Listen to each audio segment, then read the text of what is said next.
positivity keeps on scoring. Good vibes, great kiss, and stories to share. Overt Morning Show, rising with you everywhere. You come my way.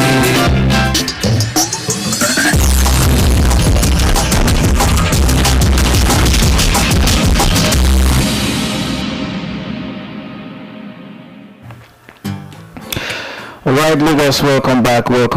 This is still Overt Radio Breakfast Show. We are broadcasting to you live from the city of Lagos. Lagos is a center of excellence, the city that never sleeps. Yes, this is another segment of the Overt Radio Breakfast Show here in the studio, the 18th day of August 2026. Yes, the 18th day of August 2026. So, in a nutshell, what I will be talking about this morning is the newly released NBS figures on Nigeria's inflation, and also the persistent increase in food prices in the country. Yesterday, the NBS released the July inflation figures, whereby it said that headline inflation has reduced by 50 basis points, declining to 15.43%. The food segment, the most impactful category on ordinary citizens, rose sharply from 17.52% to 20.31% last month, the highest since last year's August. Okay, the highest since last year August. Alright, the figure, this is coming from I'm taking this report from the Guardian newspaper, yesterday. So the figure is contained in the July Consumer Price Index, CPI, released by the National Bureau of Statistics, NBS, yesterday. Now, on the contrary, the conflict and its pass-through effect via higher energy costs have led the prices of food items on an uptrend, pushing the change to an 11-month high. Okay, you hear what they said, pushing the change to an 11-month high, and mirroring the renewed squeeze in household income and overstretching fixed income earners. That is, people who have fixed incomes, that are, what you earn on a monthly basis is fixed. If it is 50,000 naira every month, it will still be 50,000 naira next month. But while you earning a fixed income, food prices are on the rise on a monthly basis. Food prices are on the rise on a monthly basis. So while food inflation is heading to the pre-September 2025 level, one figure was hovering between 25% and over 35%, core inflation remained subdued at 14.97%, its lowest since January 2025.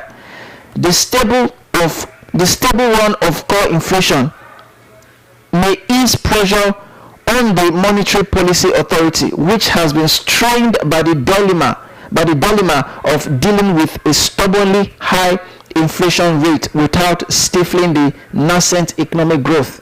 According to the report, core inflation is the strongest link between consumption and money balances, which the Monetary Policy Rate (MPR) and other tightening policy decisions seek to control.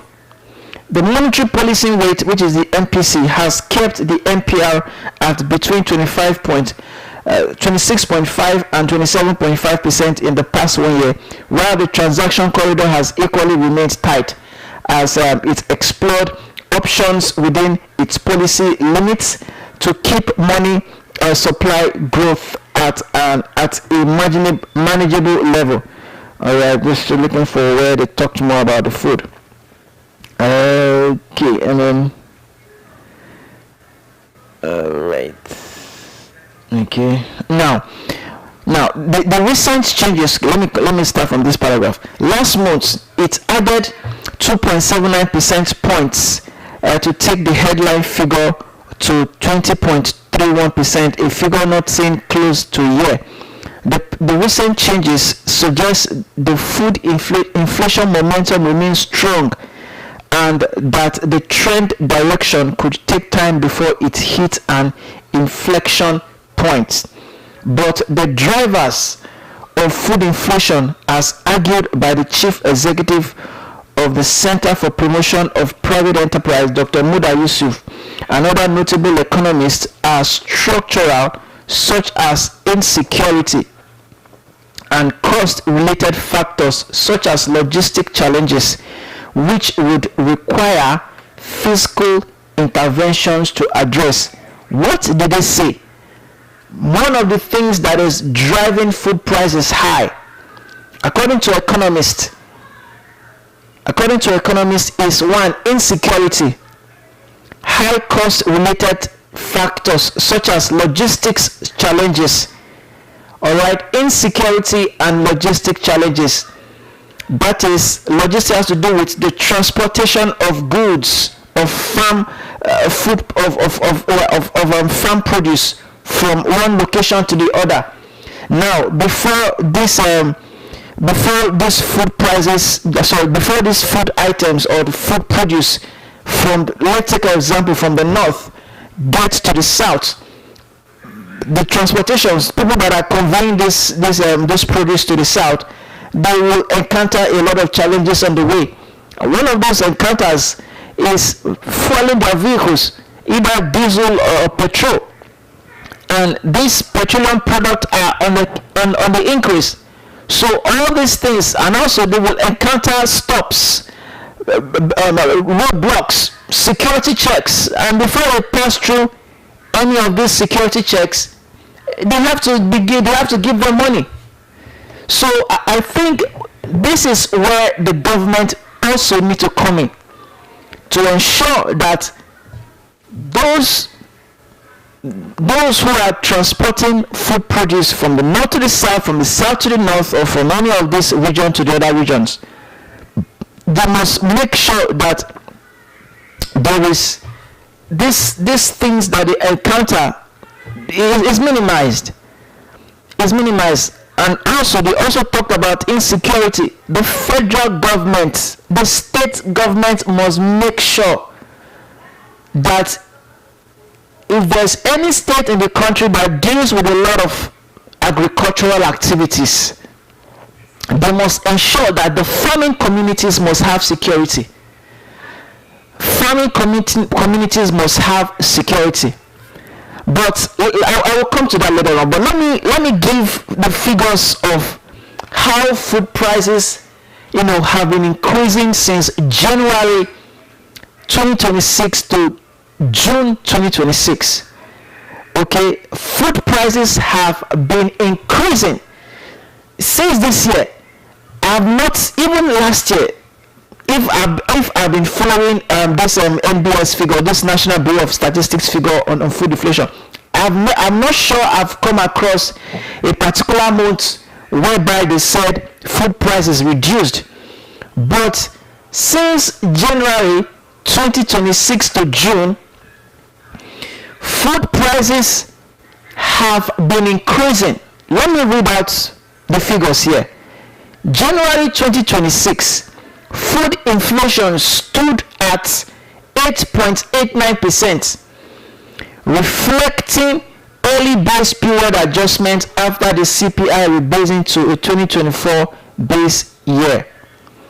February 2026, food prices rose to 12.12%, 12.12%. Remember, in January it was 8.89%. Now in February it has risen to 12.12% as early quarter logistical and distribution cost pressures begin to pick up. In March 2026, food prices increased further to 14.31%, marking the beginning of consecutive monthly spike driven by stable crop adjustments. As the increase of food prices is on the high, but people are still receiving steady income, fixed income rather. In April 2026, food prices climbed to 16.06%, continuing a sharp upward trajectory despite moderations seen in broader headline numbers. Did you hear the grammar? It climbed to 16.06%, continuing a sharp upward trajectory despite moderations, which means other economic indicators. Other economic indicators are stabilizing, but when it comes to food prices, it's continue to go up. And in April, it increased by 16.06%. In March, it increased by 14.31%. So let's just say food prices increases by 2% every month. Then in May 2026, food prices jumped from where it was in April, 16.06%, it jumped to 16.96%. That is 90 basis points, 90 basis points, under persistent weight pressures from edible oils, transports, and farm input costs. All right, edible oils like palm oil, like groundnut oil. Another thing again is transport. So what made food prices to rise in the month of May is transportation, the cost of transport, and farm inputs, the things we use to cultivate this farm produce. In June 2026,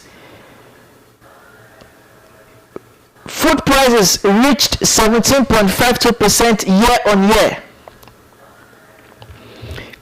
completing a straight half year of continuous monthly acceleration before climbing further in July.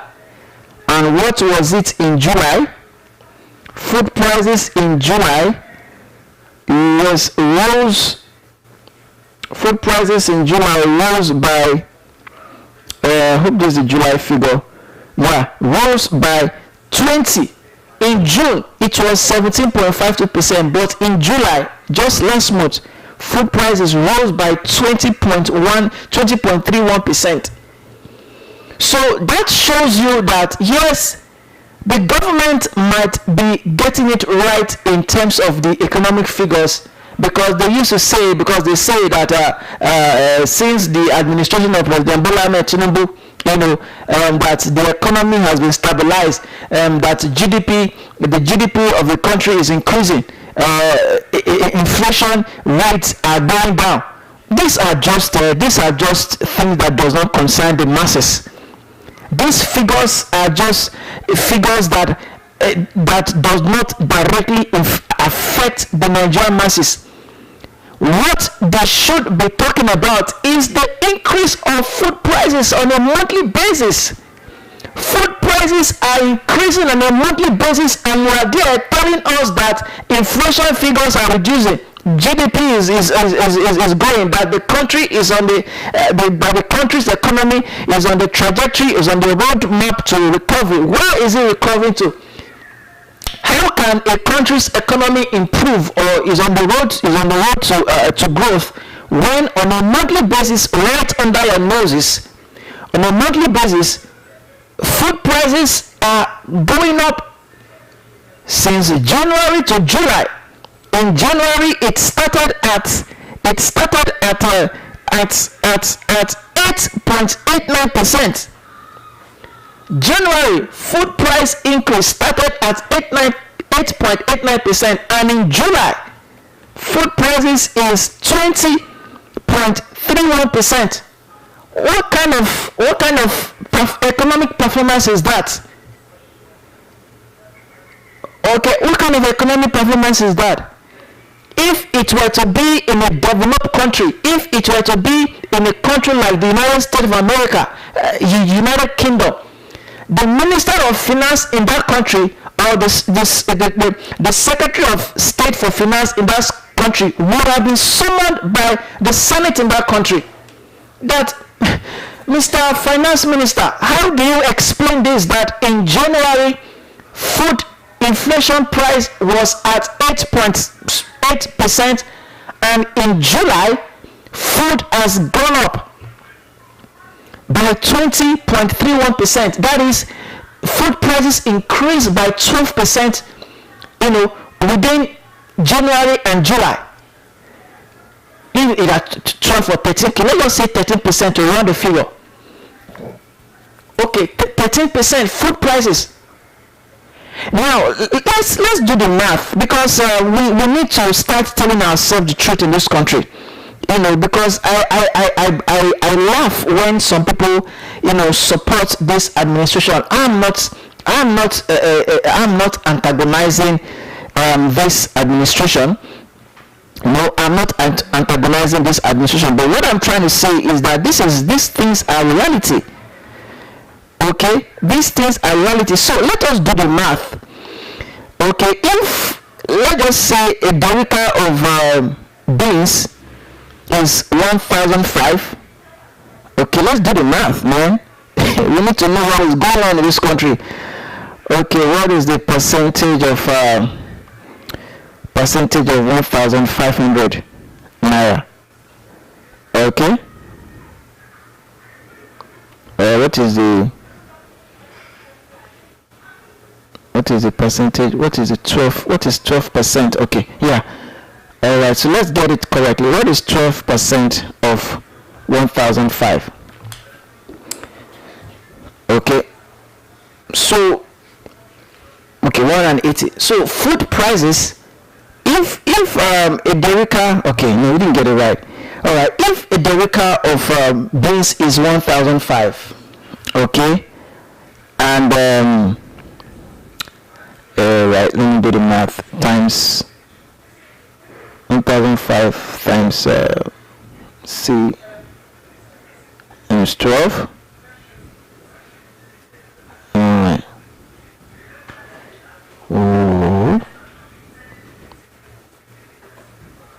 Okay.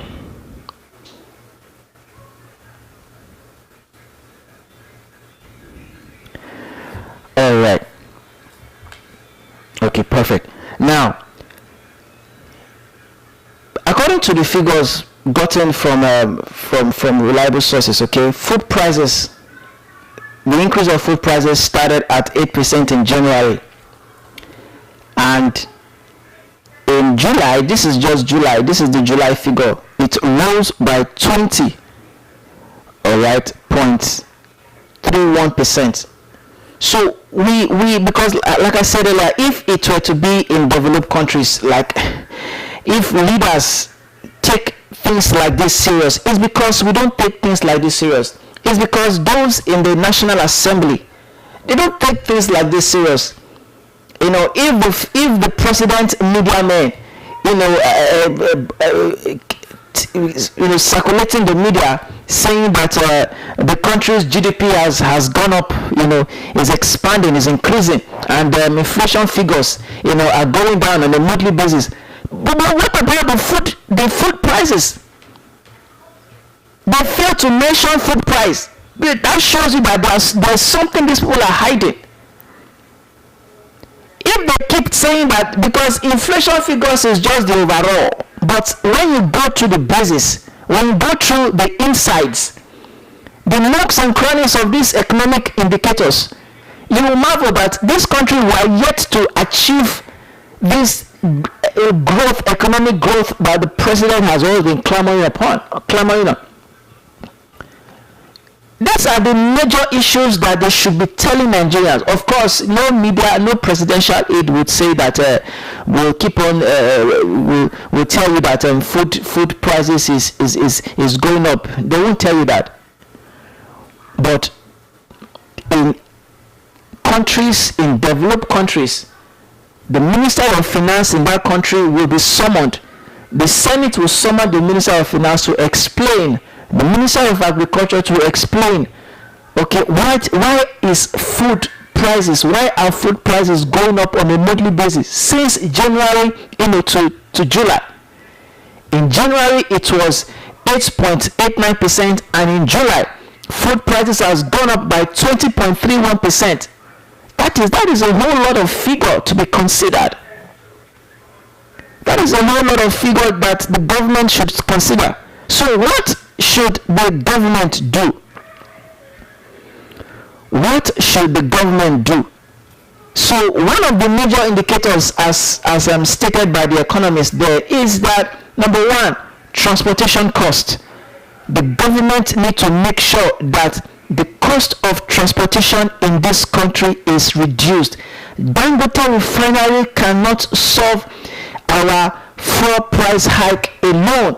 The government need to bring in other investors, encourage the economic ecosystem in this country, particularly the petroleum sector.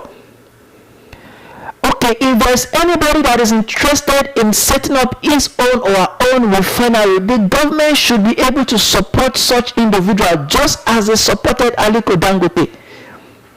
We used to have 4 refineries in this country. But since the 4 refinery, despite billions of naira that have been spent on this refinery, particularly the Port Harcourt refinery, yet we can't even boast that this Port Harcourt refinery is in working capacity. So the government must, if we have like 3 Dangote refineries in this country, it will be enough for us.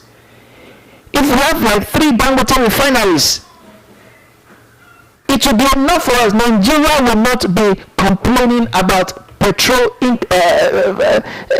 hike in PMS, because we have enough individuals that are producing refining crude in the country. Okay, we have enough people that are refining crude oil in the country. So we need, the government must need more massive investment. The government need more massive investment in the petroleum sector. Okay, now I talked about securing our farms earlier. So in states that have large farming activities, they should make sure that the farming communities in that state, more security agencies should be deployed. There should be a clear, safe corridors for farmers to access remote crop fields without fear. Rebuild confidence for displaced rural farming households and